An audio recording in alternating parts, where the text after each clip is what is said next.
പണ്ട് വിജയനഗരാജ്യത്ത് തെനാലി രാമൻ എന്നു പേരുള്ള ഒരു കൗശലക്കാരനും ജ്ഞാനിയുമായ ഒരു കവി ജീവിച്ചിരുന്നു.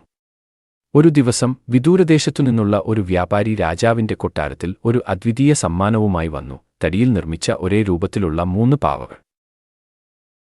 3 പാവകളിൽ ഏതാണ് ഏറ്റവും വിലപിടിപ്പുള്ളതെന്ന് കണ്ടുപിടിക്കാൻ വ്യാപാരി രാജാവിനെയും അദ്ദേഹത്തിന്റെ കൊട്ടാരക്കാരെയും വെല്ലുവിളിച്ചു.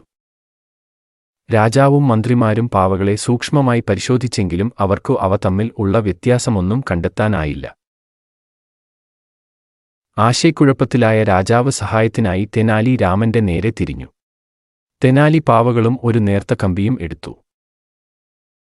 തെനാലി ആദ്യത്തെ പാവയുടെ ചെവിയിൽ വയർ ഇട്ടു. പാവയുടെ മറ്റേ ചെവിയിൽ നിന്ന് വയർ പുറത്തേക്ക് വന്നു.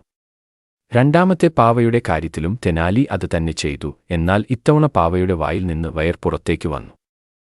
അവസാനം 3ാമത്തെ പാവയുടെ ചെവിയിൽ വയർ ഇടുകയും വയർ മുഴുവൻ താഴേക്ക് പോയി പാവയുടെ ഉള്ളിൽ തങ്ങി.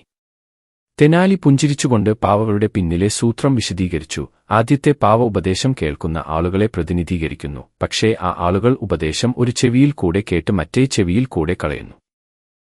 രണ്ടാമത്തെ പാവ ഉപദേശം കേൾക്കുന്നവരെ പ്രതിനിധീകരിക്കുന്നു. പക്ഷേ അത് സ്വയം സൂക്ഷിക്കാൻ കഴിയില്ല. അവർ കേട്ടത് എല്ലാവരോടും പറയുന്നു.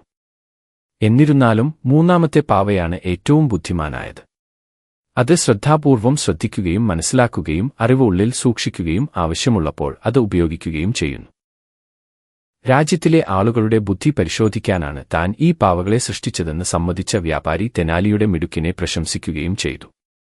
ഈ കഥ വ്യാപകമായി പ്രചരിക്കുകയും അറിവ് കേൾക്കുകയും മനസ്സിലാക്കുകയും വിവേകത്തോടെ ഉപയോഗിക്കുകയും ചെയ്യേണ്ടതിന്റെ പ്രാധാന്യം ആളുകൾ മനസ്സിലാക്കി.